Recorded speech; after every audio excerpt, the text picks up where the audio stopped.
Hi everyone, मैं प्रीति आज आपको एक्सप्लेन करने वाली हूँ चैप्टर सॉल्यूशन। ये क्लास 12th का चैप्टर है, चैप्टर 2 है, यूनिट 2। और अभी हम इसमें देखेंगे सबसे पहले कि इसमें कौन कौन से टॉपिक कवर्ड हैं। इसमें टॉपिक कवर्ड है types of solution, express concentration of solution in different units, Henry law और रॉल्ट लॉ का इसमें एक्सप्लेनेशन दिया हुआ है, and distinguish between ideal and non-ideal solution, explain deviation of real solution from Raoult's law. Next topic है describe colligative properties of solution and correlate these with molar masses of the solute.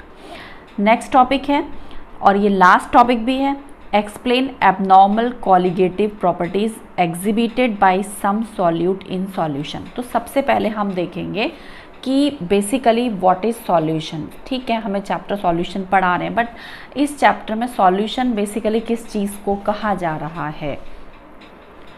अभी करते हैं start इस unit को, और हम सबसे पहले देखेंगे इस पैराग्राफ के बारे में कि इसमें क्या बताया हुआ है चैप्टर में। देखो इस पैराग्राफ में बेसिकली ये वाली बात बताई हुई है कि नॉर्मल लाइफ में हम जो प्योर सब्सटेंस होते हैं उनके कांटेक्ट में बहुत ही कम आते हैं। प्योर सब्सटेंस जो होते हैं उनके कांटेक्ट में बहुत ही कम आते हैं, और मोस्ट ऑफ दीज आर, जिनके कांटेक्ट में हम लोग आते हैं उनमें से most of these are mixture containing 2 और more pure substance. Okay, so fine. तो मिक्सचर के कांटेक्ट में हम आते हैं। मिक्सचर क्या होता है बेसिकली 2 और मोर प्योर सब्सटेंस को जब हम मिक्स कर देंगे तो ये मिक्सचर कहलाता है। ओके, अब ठीक है, हमने देखा कि नॉर्मल लाइफ में हम बहुत ही कम ऐसा है जो प्योर सब्सटेंस के कांटेक्ट में आ रहे हैं, और मिक्सचर है जिसके कांटेक्ट में हम ज़्यादातर आ रहे हैं। और मिक्सचर क्या होता है कि 2 या 3 प्योर सब्सटेंस का कॉम्बिनेशन होता है। तो ये जो सब्सटेंस है जो मिक्स होकर के आ रहे हैं और हमारे कांटेक्ट में, इनका जो अगर हम कंपोजिशन देखेंगे कि कितना है, तो ये डिपेंड करता है कि ये हमारे लिए इनके कंपोजिशन पे ही बेसिकली डिपेंड करता है कि ये हमारे लिए कितने ज़्यादा इम्पॉर्टेंट हैं। कंपोजिशन ऑफ मिक्सचर, ठीक है, तो हमारे लिए कितने इम्पॉर्टेंट है इसके ऊपर डिपेंड है। किसके ऊपर डिपेंड है? कंपोजिशन ऑफ मिक्सचर के ऊपर। How important these are for us. अभी हम कुछ एग्जाम्पल देखेंगे, जैसे कि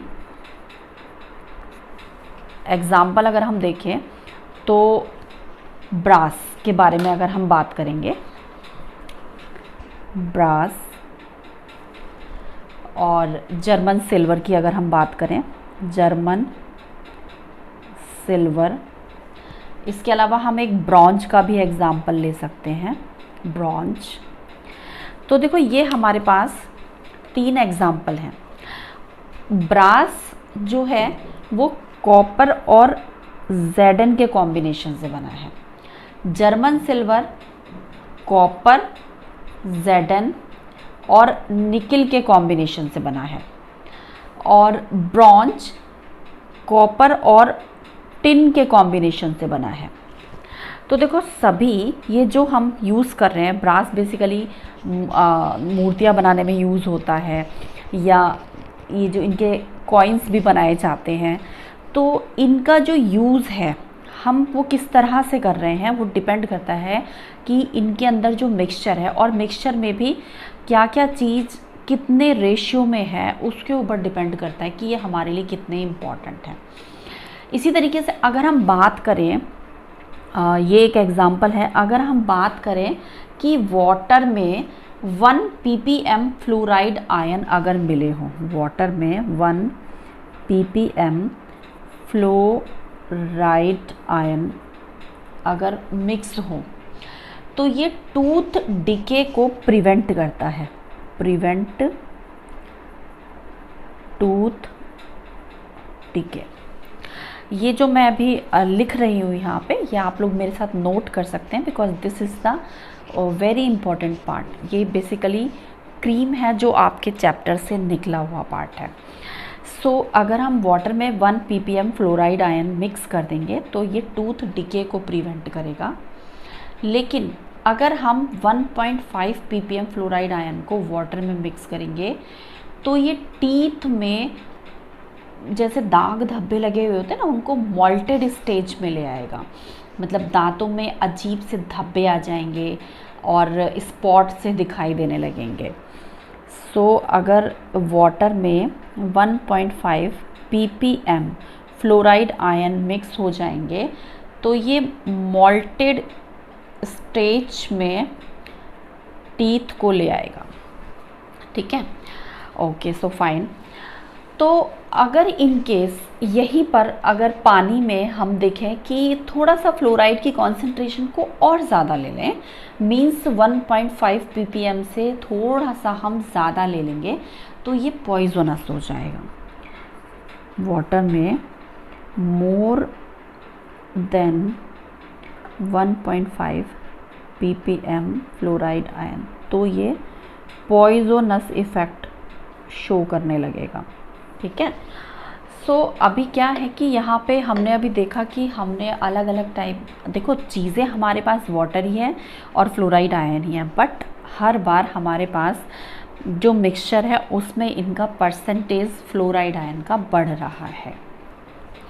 या जैसे अगर हम बात करें सोडियम फ्लोराइड की, तो इसको रेट पॉइज़न के लिए यूज़ करते हैं, मतलब चूहे मारने की जो दवाई है उसमें इसका यूज़ किया जाता है। और अगर कभी इंट्रावेनस इंजेक्शन लगाना हो, जैसे हम डॉक्टर के पास गए या कुछ भी ऐसी डिसीज़ है जिसमें इंट्रावेनस इंजेक्शन लगाए जाएंगे, intravenous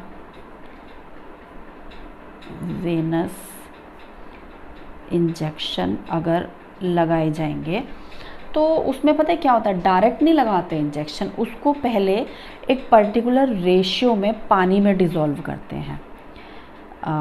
in particular ratio dissolve in water, इसको पहले एक पर्टिकुलर रेशियो में ना वाटर में डिज़ोल्व करेंगे। उसके बाद क्या होता है कि इसका कॉन्सेंट्रेशन को मैच करते हैं। अब कॉन्सेंट्रेशन में क्या मैच करेंगे कि देखो हमारे पास जो इंजेक्शन था ना, इस इंजेक्शन का सॉल्ट को हमने वाटर में मिक्स किया था। ठीक है, इसकी कॉन्सेंट्रेशन को जिस भी पर्सन को लगाना है उसकी ब्लड प्लाज्मा कॉन्सेंट्रेशन से मैच करेंगे। मैच करने के बाद मैच करने के बाद उस इंजेक्शन को लगाया जाता है। ठीक है, सो ये था हमारा अबाउट द सॉल्यूशन कि बेसिकली सॉल्यूशन क्या है और क्यों हमारे लिए यूज़फुल है, किस तरह से हमारे लिए यूज़फुल है, इनके डिफरेंट अगर रेशियोज़ लिए जाएं तो ये किस तरीके से हम पे इफ़ेक्ट डालते हैं। उसके बाद हम चलते हैं इस नेक्स्ट पैराग्राफ की तरफ कि इस यूनिट में हम बेसिकली कंसिडर करेंगे कि लिक्विड सॉल्यूशन कैसे बनते हैं, और इसमें ये देखेंगे कि जो सॉल्यूशन है उसकी प्रॉपर्टीज़ को स्टडी करके इसको कैसे हम अच्छी तरीके से और बेटर फॉर्म में समझ सकते हैं। Properties of solution are vapour pressure and colligative properties, vapour pressure and colligative properties. और सबसे पहले टाइप्स ऑफ सॉल्यूशन को देखेंगे हम इस वाले चैप्टर में, और हम अलग अलग ऑल्टरनेटिव से इनको देखेंगे जिसके थ्रू लिक्विड सॉल्यूशन में सॉल्यूट की कॉन्सेंट्रेशन को एक्सप्रेस किया जाएगा। उस फॉर्म में हम सॉल्यूशंस को देखेंगे। तो अभी हम चलते हैं इस वाले यूनिट की तरफ, टाइप्स ऑफ सॉल्यूशन की तरफ।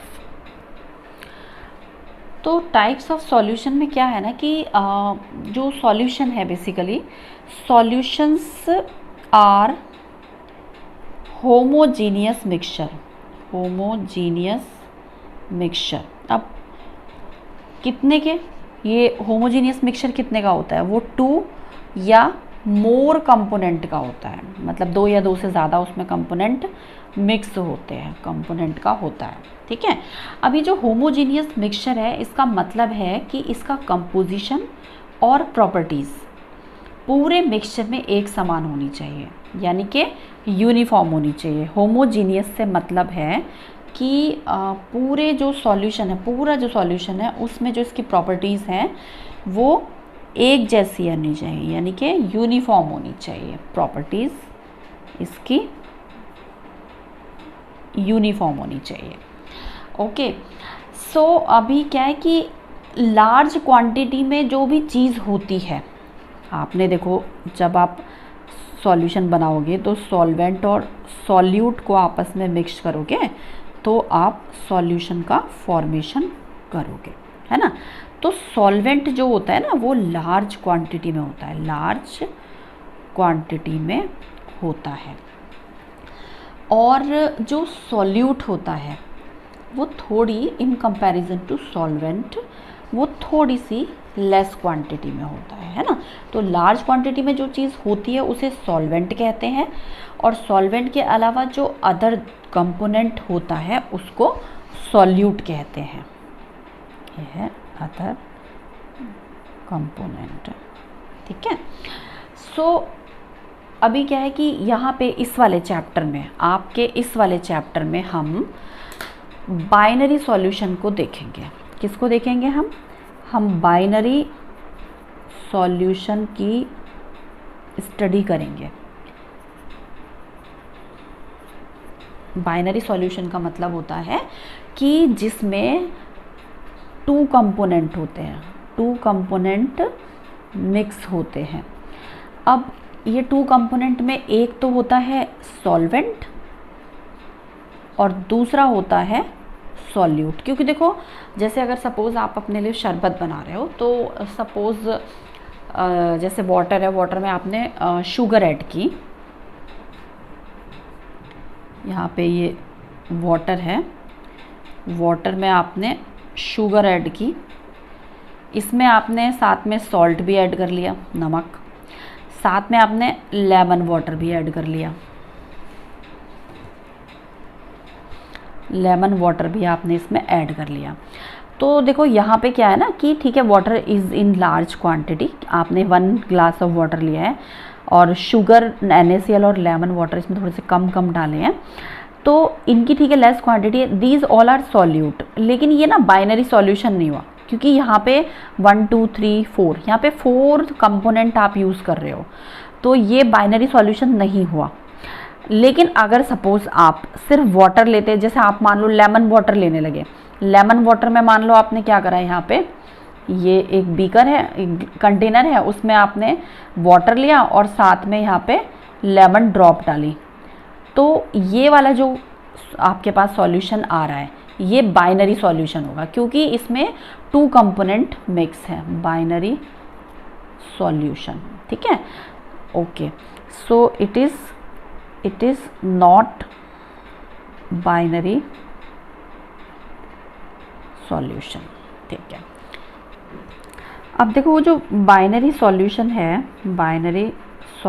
है, उसमें जो 2 कंपोनेंट हम ले रहे हैं, जो 2 कंपोनेंट हम ले रहे हैं, ये कंपोनेंट कुछ भी हो सकता है, सॉलिड भी हो सकता है, लिक्विड भी हो सकता है और गैस भी हो सकता है, कुछ भी ये कंपोनेंट हो सकता है। अभी देखो ये नेक्स्ट पेज पे आप टेबल देखो, टेबल 2.1 टाइप्स ऑफ सॉल्यूशन में, तो इसमें types of solution gaseous solution है, ये लिक्विड सॉल्यूशन है और ये सॉलिड सॉल्यूशन है। लेकिन सॉल्यूट और सॉल्वेंट देखो, अभी उस पर एक निगाह डालते हैं। सॉल्यूट यहाँ पे गैस है और सॉल्वेंट यहाँ पे गैस है, मतलब गैस और गैस जब कंबाइन हो रहे हैं तो गैसियस सॉल्यूशन बना रहे हैं। सॉल्वेंट गैस है और सॉल्यूट लिक्विड है। देखो गैसियस सॉल्यूशन में सॉल्वेंट, क्योंकि सॉल्वेंट हमें पता है लार्ज क्वांटिटी में होना चाहिए, तो सॉल्वेंट गैस ही होगा गैसियस सॉल्यूशन में। लिक्विड सॉल्यूशन में सॉल्वेंट लिक्विड ही होगा और सॉलिड सॉल्यूशन में सॉल्वेंट सॉलिड ही होगा, बिकॉज वी नो कि solvent should be in large quantity. अगर इन केस हम दो कंपोजिशन लेते हैं और उसमें हमारे पास सॉलिड और गैस है, solid is in large quantity and gas is in less quantity, तो जो लार्ज क्वांटिटी वाला होगा ना उसी फॉर्म में होगा सॉल्यूशन, तो वो सॉलिड सॉल्यूशन की कैटेगरी में आ जाएगा, क्योंकि जो चीज़ लार्ज क्वांटिटी में होती है उसे सॉल्वेंट कंसीडर करते हैं और उसी फॉर्म में जनरली हमें सॉल्यूशन मिलता है। तो यहाँ पे सॉल्वेंट गैस है, गैसियस सॉल्यूशन में, मगर सॉल्यूट एक बार गैस है, सेकेंड टाइम में हमने लिक्विड लिया, थर्ड टाइम में हमने सॉलिड लिया है। तो इसके कुछ एग्जांपल देखेंगे, जैसे कि गैस और गैस आपस में मिक्स होती हैं, जैसे ऑक्सीजन और नाइट्रोजन भी मिक्स हो गए हैं। ये बाइनरी सॉल्यूशन के एग्जांपल है, बट वैसे अगर जनरल भी हम देखें तो एयर हमारे पास एक सॉल्यूशन ही है, क्योंकि उसमें डिफरेंट टाइप्स ऑफ एयर्स मिली हुई हैं, इनर्ट गैसेस भी हैं, नाइट्रोजन भी है, ऑक्सीजन भी है, कार्बन डाइऑक्साइड भी है, नाइट्रोजन डाइऑक्साइड भी है। You know there are more than 2 types of gases are present in normal air जहाँ हम रहते हैं, सर्वाइव करते हैं। सो बट बाइनरी की हम इसमें बात कर रहे हैं इस यूनिट में। So these are the examples of binary solution. Okay, so next is solvent gas है, सॉल्यूट लिक्विड है, तो इसका एग्जांपल है chloroform mixed with nitrogen gas, मतलब नाइट्रोजन गैस में क्लोरोफॉर्म मिक्स कर दिया। ओके, और गैस में अगर हम सॉलिड मिक्स कर देंगे तो जैसे कपूर है ना, पूजा का जो कपूर होता है, कैम्फर होता है, वो इवोपरेट होने की टेंडेंसी होती है, उसकी डायरेक्ट सॉलिड से गैसेस फॉर्म में कन्वर्ट होने की टेंडेंसी होती है, तो कैम्फर इन नाइट्रोजन गैस इसको हम ले सकते हैं। सो लिक्विड सॉल्यूशन हर बार लिक्विड होगा और सॉल्यूट इसके अलग अलग होंगे, गैस, लिक्विड और सॉल्यूट। इसका एग्जांपल है ऑक्सीजन, अगर वाटर में डिसॉल्व कर दें।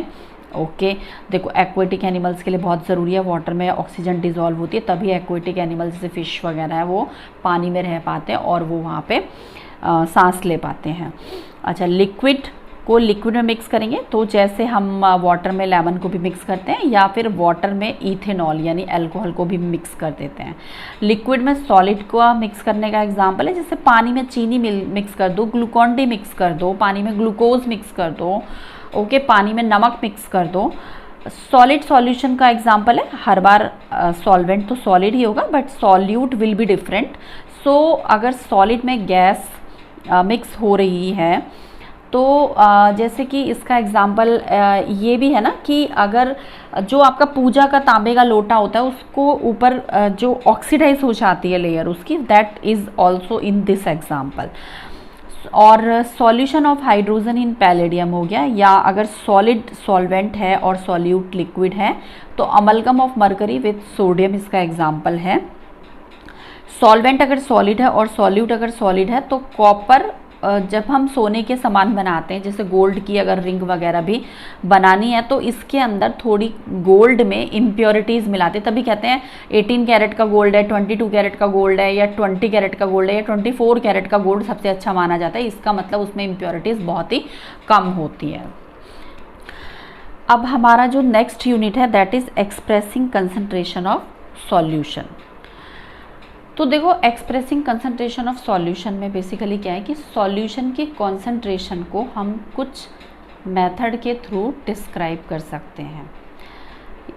ये बेसिकली जो 5 मेथड्स हैं जो आपके एनसीईआरटी की बुक में दिए गए हैं, तो इसमें डिस्क्राइब द कंसंट्रेशन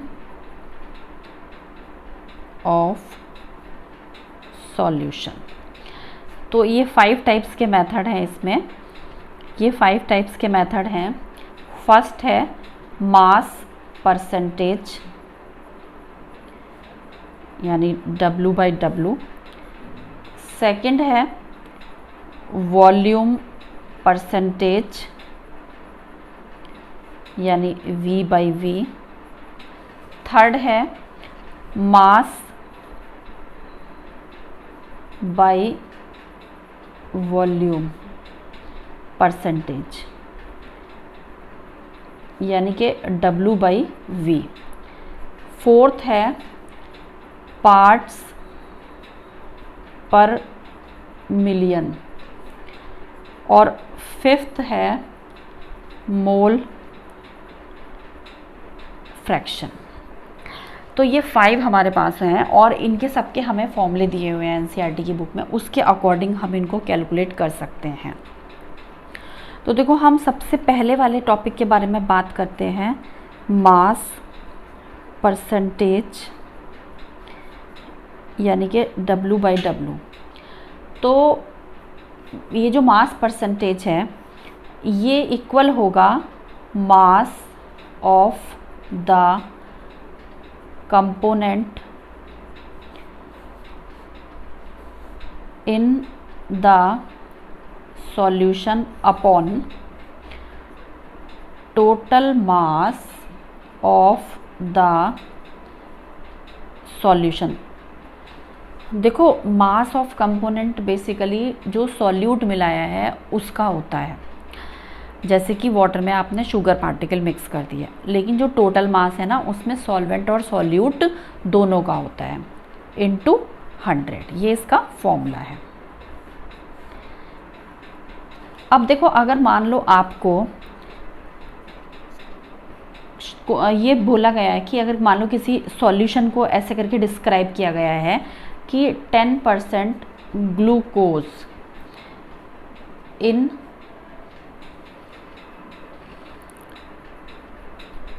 वाटर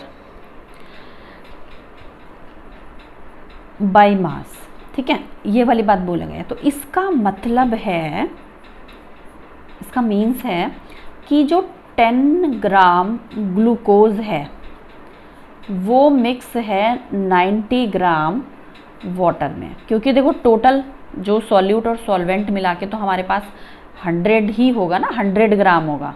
तो 10% का मतलब है कि ये 10% ही है इसमें मिक्स, मतलब 10 ग्राम जो है वो 90 ग्राम वाटर में मिक्स है, मतलब 10% सॉल्यूट है टोटल पूरे सॉल्यूशन का, ठीक है। ओके, अभी हमारे पास सेकंड है वॉल्यूम परसेंटेज V/V। तो इसका फॉर्मूला है volume of component upon total volume of solution into 100, ठीक है। तो इसमें अगर सपोज ये वाली बात कही गई है कि 10% इथेनॉल सॉल्यूशन इन वाटर, ये चीज़ बोलिए। देखो उसमें 10% ग्लूकोज इन वाटर, मतलब जो सॉल्यूट था वो बेसिकली ग्राम में यहाँ कंसिडर किया जा रहा था, और इसको सॉल्वेंट को भी ग्राम में कंसिडर कर रहे थे, मगर यहाँ पे 10% इथेनॉल सॉल्यूशन इन वाटर की बात हो रही है। तो अब क्योंकि ये वॉल्यूम के रेस्पेक्ट में लिया गया है तो इसमें हम बोलेंगे कि 10 मिली इथेनॉल को वाटर में मिक्स करा गया है, और जो हमारा पूरा टोटल जो सॉल्यूशन है ना वो 100 ml का है, मतलब 10 मिली इथेनॉल को 90 मिली यहाँ पे वाटर में ऐड किया गया है, ठीक है। अभी हम चलते हैं हमारे नेक्स्ट वाले फॉर्मूले की तरफ। So third one is mass by volume. तो देखो ये जो यूनिट है वो जनरली मेडिसिन में यूज़ होती है, कॉमनली यूज्ड इन मेडिसिन। और मेडिसिन में भी क्या है कि 100 मिली सॉल्यूशन में डिज़ोल्व करना है कितना सॉल्वेंट। तो basically mass of solute dissolved in 100 milli of solution.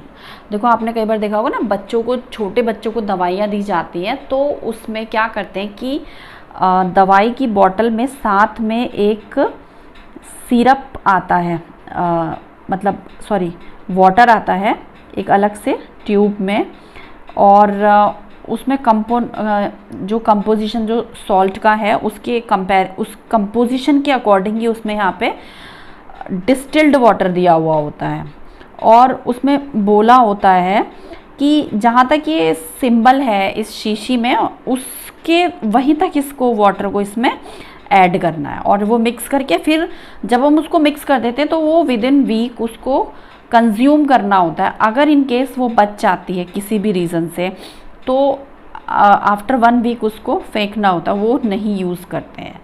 तो ये जो मास बाय वॉल्यूम का जनरली मेडिसिन में यूज़ होता है। Next one is parts per million. ठीक है, तो पार्ट्स पर मिलियन में क्या है कि इसका जो फॉर्मूला है वो है number of parts of the component upon total number of parts of all component of the solution into 10 की पावर 6। ये इसका फॉर्मूला है। इसको पार्ट्स पर मिलियन को mass to mass, volume to volume या मास टू वॉल्यूम की form में भी हम रिप्रेजेंट करते हैं। इसको इस फॉर्म में भी एक्सप्रेस किया जाता है। जैसे अगर हम बात करें तो ए लीटर ऑफ सी वाटर जिसका वेट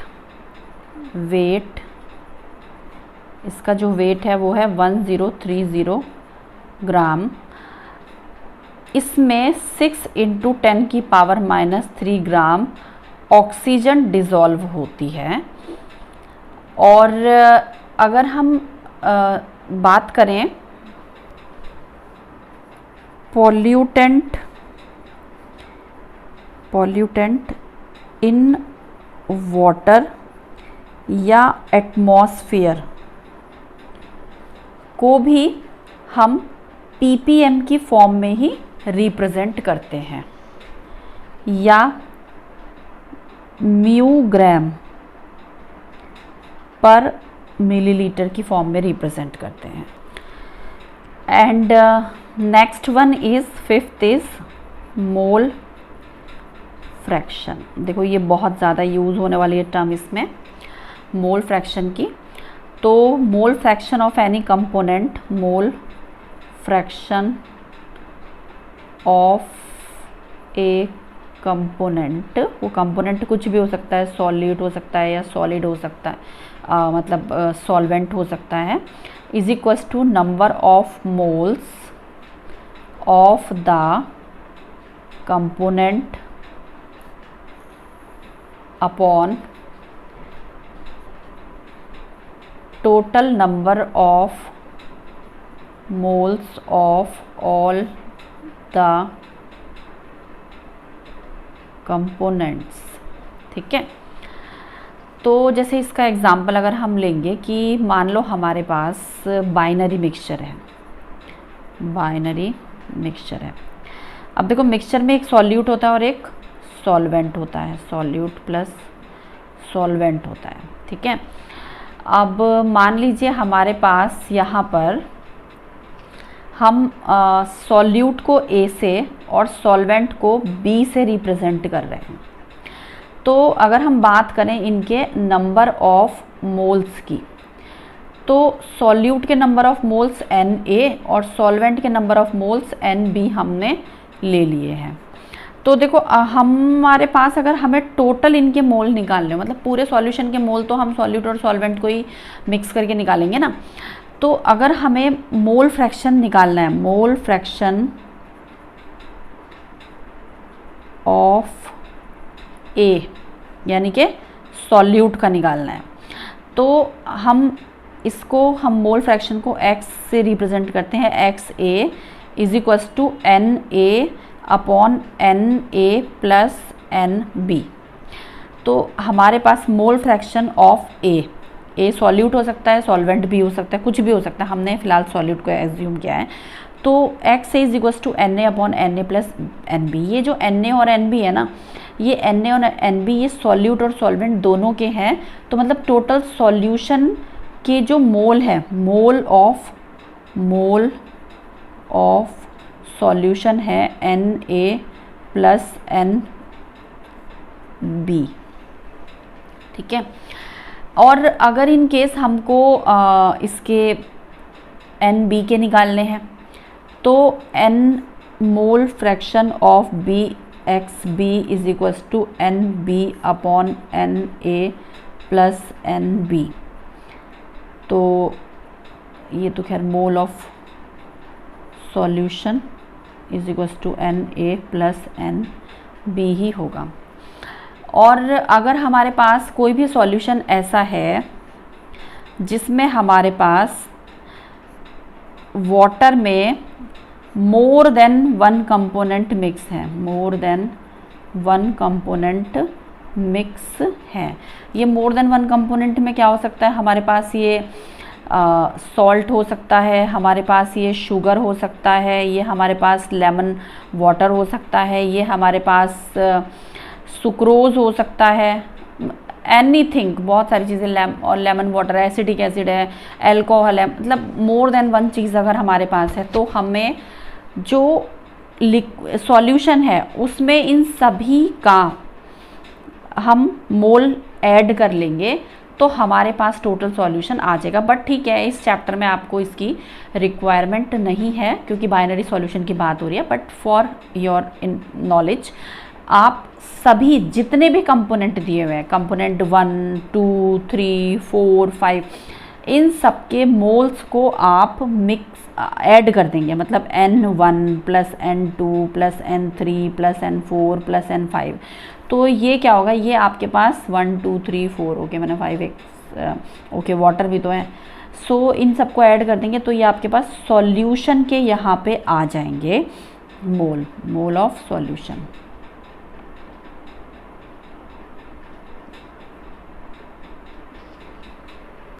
देखो, इनसे रिलेटेड कुछ न्यूमेरिकल्स हैं जिनका मैं एक वीडियो अलग से ऑलरेडी बना चुकी हूँ और वो मैं अपलोड कर चुकी हूँ, और एक वीडियो मैं अलग से स्पेशल कॉम्पिटिटिव एग्ज़ाम से में आने वाले न्यूमेरिकल्स के लिए भी बनाऊंगी।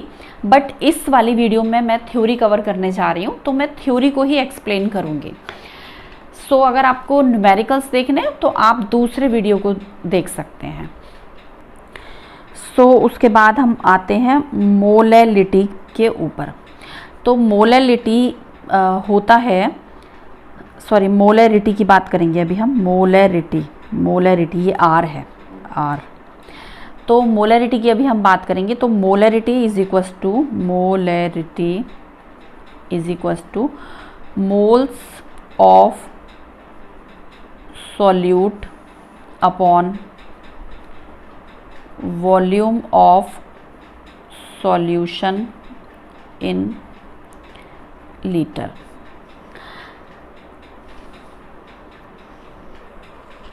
तो अगर इन केस आप ये देखो कि आपको दिया हुआ है क्वेश्चन में 0.25 मोल पर लीटर या फिर 0.25 एम, कैपिटल एम है, देखो ये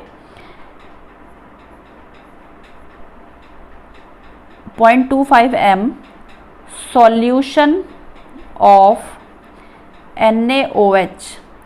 तो इसका मतलब होगा कि 0.25 mole of NaOH has been dissolved in 1 litre.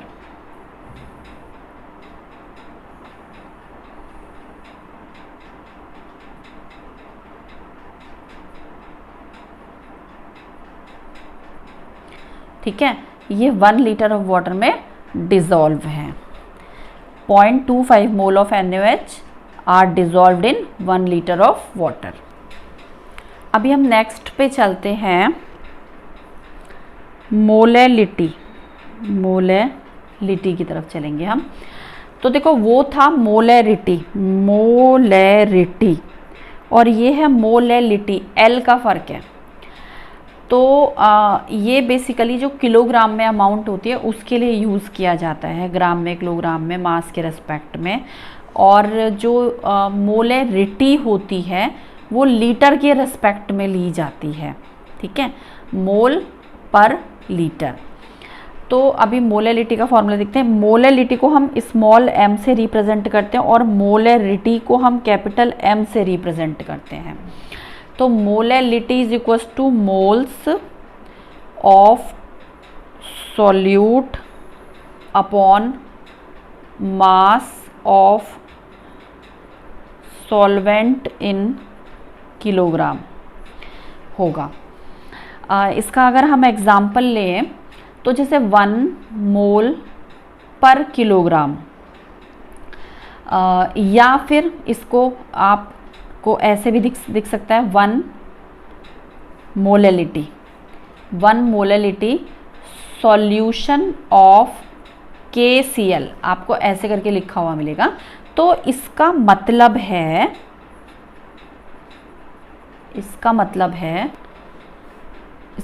है कि 1 मोल या इसका जो मोलर मास है, अगर इसका जो मॉलिक्यूलर मास है, KCl का मॉलिक्यूलर मास कितना होता है? KCl का होता है, ये देखो 39 + 35.5, तो इज इक्वल्स टू 74.5 ग्राम, ठीक है।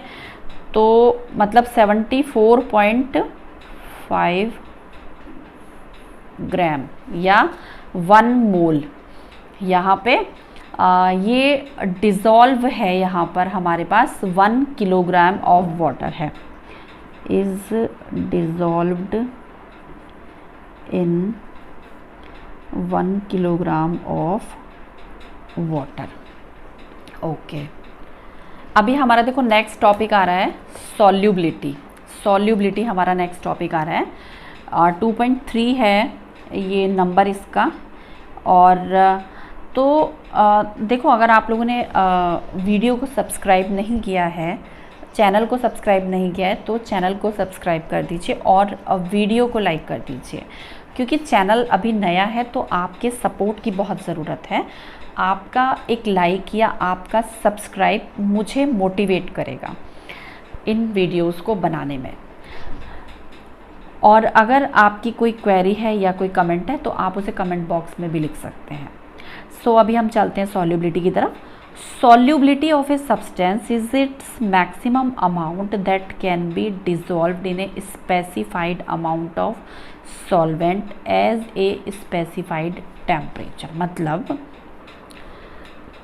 मतलब जैसे आप सपोज़ कि वाटर है ना, ये वाटर है और वाटर में आप सपोज़ शुगर पार्टिकल या सॉल्ट कुछ भी मिक्स कर रहे हैं, तो आप उसमें मैक्सिमम कितना मिक्स कर सकते हो, कितना वो उसमें डिज़ोल्व हो सकता है, क्योंकि एक ऐसी लिमिट आती है। आप मिक्स करके देखना, एक गिलास पानी के अंदर आप 1 स्पून मिक्स करेंगे, 2 स्पून मिक्स करेंगे, बट एक टाइम ऐसा आता है जब आप देखेंगे कि वो जो शुगर है ना वो उसमें मिक्स होनी बंद हो गई। हाँ, वो ठीक है कि आप टेम्परेचर अगर बढ़ा दोगे, गैस ऑन कर दोगे, तो वो चीनी उसमें और ज़्यादा डिज़ोल्व हो जाएगी, नो डाउट।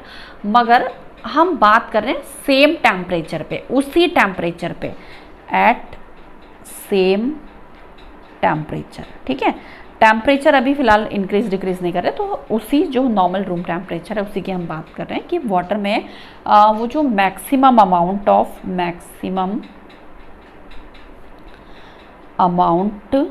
ऑफ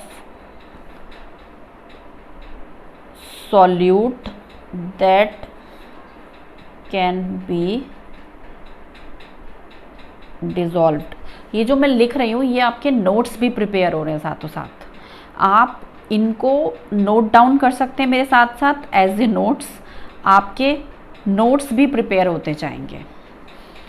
ओके, सो ये जो सॉल्युबिलिटी है ये है maximum amount of solute that can B dissolved. तो ये जो सॉल्युबिलिटी है, पता है ये जो सॉल्युबिलिटी है ना, ये किस पर डिपेंड करती है? सॉल्युबिलिटी डिपेंड ऑन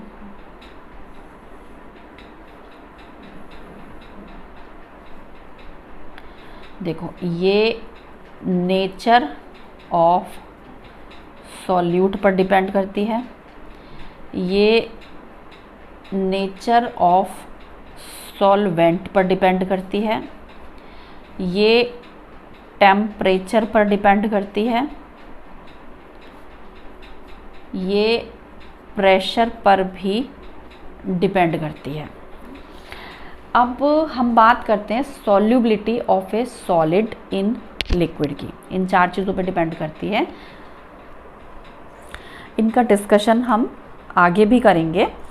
अभी हम देखेंगे ये 2.3.1 को, solubility of a solid in a liquid, इस वाली टर्म का अभी हम डिस्कशन करेंगे और इनसे ये कुछ पॉइंट्स निकालेंगे, सैचुरेटेड सॉल्यूशन और यहाँ पे जो अनसैचुरेटेड सॉल्यूशन, इन सब को हम निकालेंगे। Solute solvent is equals to solution. So देखो, solubility of a solid in liquid की अगर हम बात करेंगे तो क्या है कि हम देखते हैं कि every solid does not dissolved in liquid, does not dissolve, ठीक है। Every solid does not dissolve in liquid, okay. So जैसे कि अगर हम देखें कि बात करें हम कि जो सोडियम क्लोराइड है और शुगर है वो बहुत ही आसानी से वाटर में डिज़ोल्व हो जाती है, मगर जो नेफ्थलीन है या एंथ्रासीन है,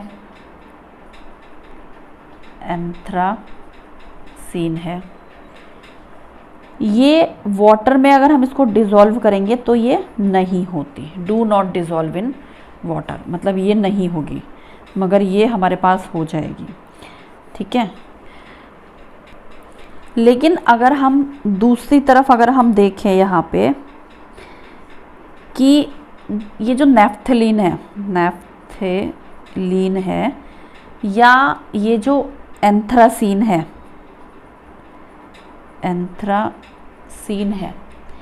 ये बहुत ही आसानी से बेंजीन में मिक्स हो जाती है। बेंजीन है ये, बेंजीन में मिक्स हो जाती है।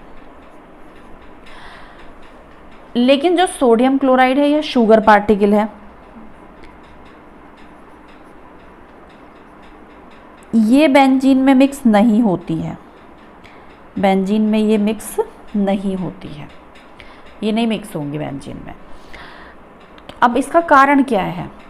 तो इसका रीज़न है, आपने ऑर्गेनिक केमिस्ट्री में पढ़ा होगा, हमारे पास 2 तरह के सॉल्वेंट होते हैं, मतलब 2 तरीके की हमारे पास फॉर्म होती है।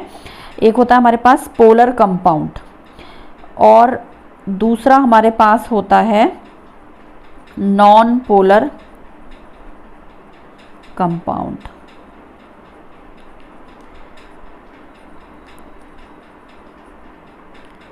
तो ये जो कंपाउंड होते हैं, तो देखो पोलर में अगर हम पोलर मिलाएंगे, ये हमारे पास 2 तरह के कंपाउंड हैं। पोलर बेसिकली वो होते हैं जैसे हाइड्रोजन है और क्लोरीन है, एक दूसरे के कांटेक्ट में आएंगे तो हाइड्रोजन पे पॉजिटिव चार्ज और क्लोरीन पे नेगेटिव चार्ज डेवलप होगा, या दूसरे शब्दों में कहें तो जो इलेक्ट्रॉन है हाइड्रोजन का वो क्लोरीन की तरफ शिफ्ट हो जाएगा। तो एक यहाँ पे पोलैरिटी डेवलप हो जाती है, मतलब जब हमारे पास एक पॉजिटिव और एक नेगेटिव चार्ज हमारे पास क्रिएट हो जाता है, तो इस तरीके के जो कंपाउंड होते हैं ना, वो पोलर कंपाउंड कहलाते हैं। मगर दूसरी तरफ अगर हम देखें तो जैसे क्लोरीन है, जैसे Cl2 को हम देखेंगे तो Cl2 Cl और Cl से मिलकर बनी है, तो इसमें ना तो कोई ऐसा है जो इलेक्ट्रोनेगेटिव है, जो अपनी तरफ इलेक्ट्रॉन को बहुत ज़्यादा डोनेट करना चाहे या इलेक्ट्रॉन को अपनी तरफ बहुत ज़्यादा अट्रैक्ट करना चाहे। तो यहाँ पे ठीक है, बॉन्ड बना रहे हैं, कोवलेंट है, थोड़ा बहुत इस पर इफ़ेक्ट आता है पॉजिटिव और नेगेटिव का, मगर इस पर बहुत ज़्यादा इफ़ेक्ट नहीं आता। यहाँ पे इलेक्ट्रॉनों की शेयरिंग से बॉन्ड बनता है। तो जहाँ पे इलेक्ट्रॉनों की शेयरिंग से बॉन्ड बनता है वो वाले जो कंपाउंड होते हैं वो नॉन पोलर कंपाउंड की कैटेगरी में आते हैं। तो देखो ये जो नॉन पोलर है ना, ये पोलर में मिक्स नहीं होते हैं। पोलर वाले सिर्फ पोलर में मिक्स होंगे। पोलर को अगर हम पोलर के साथ ऐड करेंगे तो वो मिक्स होंगे, मगर पोलर को अगर हम नॉन पोलर के साथ मिक्स करेंगे तो वो ऐड नहीं होंगे। नॉन पोलर को अगर हम नॉन पोलर के साथ मिक्स करेंगे तो वो मिक्स हो जाएंगे, है ना। पोलर पोलर में मिक्स होगा, पोलर नॉन पोलर में मिक्स नहीं होगा, नॉन पोलर में ही मिक्स होगा। कौन से मिक्स हो सकते हैं उनको हमने देखा। तो अभी हमारे पास दो चीज़ें, हमने क्या करा, सॉल्यूट और सॉल्वेंट को आपस में मिक्स कर दिया और एक सॉल्यूशन हमने बनाया। ये मिक्स होने वाले ही हम ले रहे हैं। तो क्या है कि जो अगर हम बात करें यहाँ पे सॉल्यूट हमारे पास सॉलिड फॉर्म में है, तो ये जो सॉलिड सॉल्यूट है ये सॉल्वेंट में जब डिज़ोल्व होगा और सॉल्यूशन मिलाएगा तो इसमें डिज़ोल्व होंगे, सॉलिड के कुछ पार्टिकल तो डिज़ोल्व होंगे। देखो अगर आप देखो इसमें, जैसे आपने एक कंटेनर लिया, उसमें ठीक है वाटर है, वाटर में आपने मान लो शुगर डाल दी, तो उसमें क्या है कि सम पार्टिकल्स डिज़ोल्व हो जाएंगे। जो डिज़ोल्व हो जाएंगे, जहाँ पे डिज़ोल्व हो रहा है, मतलब जो घुल जाएंगे सॉलिड, तो इसको हम डाई सॉल्यूशन कहते हैं। क्या कहते हैं हम इसको? हम इसको डाई सॉल्यूशन की कैटेगरी में कंसीडर करते हैं, डाई सॉल्यूशन की कैटेगरी में। लेकिन कुछ सॉलिड क्या है, ठीक है, कुछ घुल गए हमारे पास, हमें बदल के डिज़ोल्व हो गए, मगर कुछ सॉलिड क्या है कि वो नहीं डिज़ोल्व कर रहे हैं, कुछ क्रिस्टल पार्टिकल्स जो है आपको दिखाई देने लगे। ये फर्स्ट पॉइंट हो गया इसी का, ये सेकंड पॉइंट होगा। But some particles are not dissolve, और जो नहीं डिज़ोल्व हो रहे हैं ना वो हमें क्रिस्टल फॉर्म में दिखाई देंगे, वो सेपरेट हो जाएंगे। जैसे कि आप पानी में चीनी मिलाओ तो चीनी थोड़ी नीचे बैठ जाएगी, है ना। तो some particles are not dissolve, these are separate, we see these in crystal form, है ना। तो इस वाली प्रोसेस को हम कहते हैं क्रिस्टलाइजेशन। क्रिस्टलाइजेशन कहते हैं हम इस वाली प्रोसेस को। इसको हम कहते हैं डाई सॉल्यूशन, इसको हम कहते हैं क्रिस्टलाइजेशन। और अब हम चलते हैं एक दूसरे थर्ड वाले पॉइंट की तरफ इसी में ही, वो है डायनेमिक इक्विलिब्रियम। कि जितनी जो शुगर है डिज़ोल्व होती है उतनी ही एक ऐसा समय आता है, एक ऐसे इक्विलिब्रियम स्टेज आती है कि जितनी शुगर डिज़ोल्व हो रही है उतनी ही सेपरेट हो रही है। तो जब ये इक्वल स्पीड पर, मींस डाई सॉल्यूशन और क्रिस्टलाइजेशन सेम स्पीड पर होगा, dissolution and crystallization are on same speed, मतलब जितने शुगर पार्टिकल के मॉलिक्यूल डिज़ोल्व हो रहे हैं उतने ही सेपरेट हो रहे हैं, उतने ही अलग भी हो रहे हैं। तो ये वाली जब स्टेज आती है ना, इस वाली स्टेज को कहते हैं dynamic equilibrium.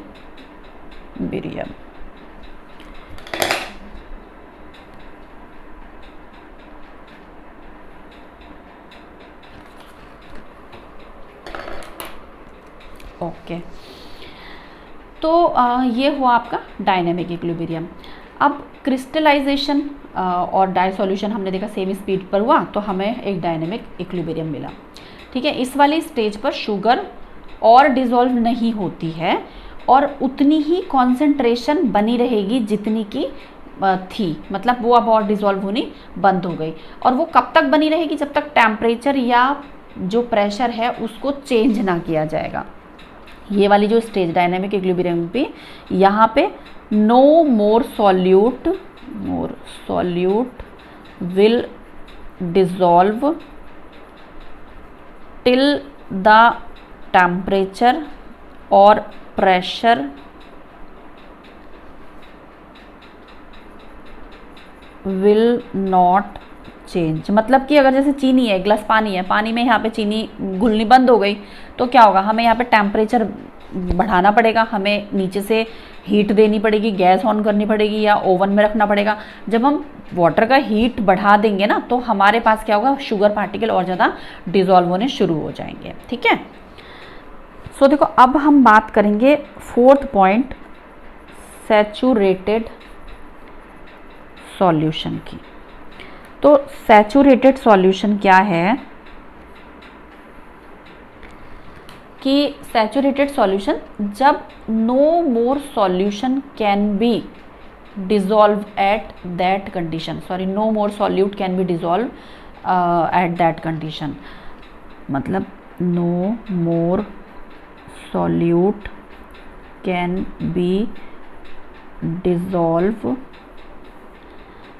Eight that condition. कौन सी कंडीशन? जो पुरानी वाली कंडीशन है, मतलब जब तक हमने टेम्परेचर या प्रेशर को नहीं बढ़ाया है तब तक।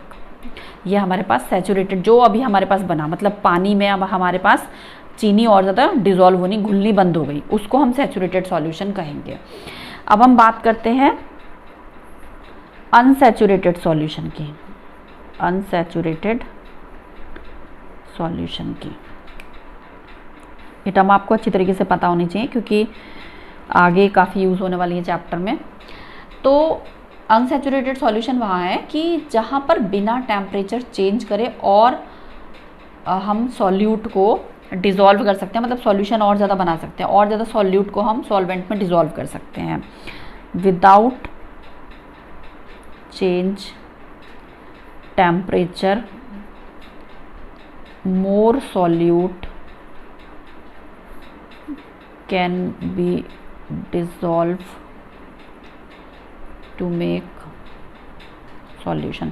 क्या है कि देखो जैसे मान लो आपने शुगर पार्टिकल डाले, आप हर बार 1 स्पून शुगर डाल रहे हो, उसमें से हाफ हर बार मिक्स होती जाती है और हाफ नहीं मिक्स होती है। तो वहाँ पे वो जो कंडीशन है, मतलब ठीक है आप जब भी ऐड कर रहे हो तो क्या है कि वहाँ पे आपने टेम्परेचर नहीं इंक्रीज़ किया ना डिक्रीज़ किया, ना ही आपने प्रेशर में के साथ कोई चेंज किया, मगर वो फिर भी जितनी आप ऐड कर रहे हो उसमें से कुछ पार्ट मिक्स हो जाता है, कुछ पार्ट मिक्स नहीं होता, that is unsaturated solution. Okay, so देखो सॉल्युबिलिटी में अभी आपने देखा था कि जो सॉल्युबिलिटी है वो डिपेंड करती है इन 4 फैक्टर पे। तो सबसे पहले हम बात करते हैं नेचर ऑफ सॉल्यूट की। तो मैंने आपको अभी थोड़ी देर पहले बताया था यहाँ पर कि जो नेचर ऑफ सॉल्यूट में है वो बेसिकली हमारे पास 2 तरीके के कंपाउंड होते हैं, एक तो पोलर और नॉन पोलर। तो अगर सपोज आपके पास सॉल्वेंट पोलर है और सॉल्यूट नॉन पोलर है तो वो नहीं मिक्स होगा, या अगर आपके पास सॉल्यूट नॉन पोलर है और सॉल्वेंट पोलर है तो भी वो मिक्स नहीं होगा, है ना। तो यहाँ पे सॉल्यूट का नेचर अगर पोलर है और सॉल्वेंट का नेचर भी अगर पोलर है तभी वो मिक्स होगा। ठीक है, ये तो हुआ नेचर की बात। दूसरी बात आती है टेम्परेचर की। ये मैंने आपकी क्लैरिटी के लिए इसकी भी एक टेबल फॉर्म में इसको कन्वर्ट कर दिया है, और ये पोलर पोलर में मिक्स हो जाएगा, नॉन पोलर में मिक्स हो जाएगा, मगर पोलर है और ये नॉन पोलर है तो ये नॉट मिक्स। और अगर ये नॉन पोलर है और ये पोलर है तो ये भी मिक्स नहीं होगा। ठीक है, अभी हम बात करते हैं इसके सेकंड वाले फैक्टर की। सेकंड वाला फैक्टर हमारे पास था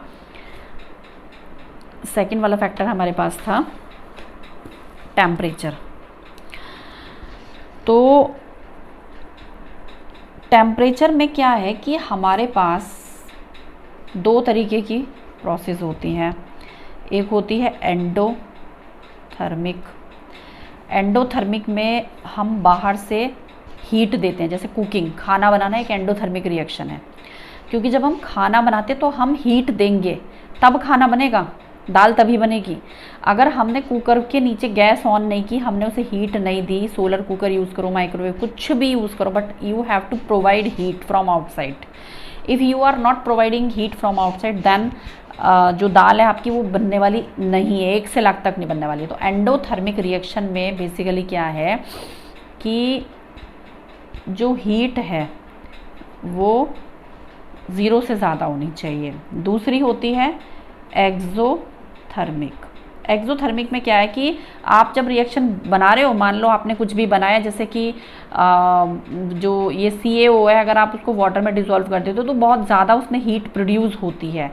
मतलब वो रिएक्शन कि जब आप, जैसे आप HCl ले लो, HNO3 ले लो या H2SO4 ले लो, कोई भी एसिड ले लो, कॉन्सेंट्रेटेड एसिड ले लो, उसको पानी में अगर मिक्स करोगे ना तो आपको दिखेगा हीट प्रोड्यूस हो रही है और टेस्ट ट्यूब गर्म हो जाती है। तो इसमें क्या है कि उसमें ना हीट जनरेट होती है जब मॉलिक्यूल्स आपस में कंबाइन होते हैं, तो इसकी जो हीट है वो 0 से कम होनी चाहिए। मतलब we have no requirement to provide the heat, उसमें ऑलरेडी हीट जनरेट हो जाती है।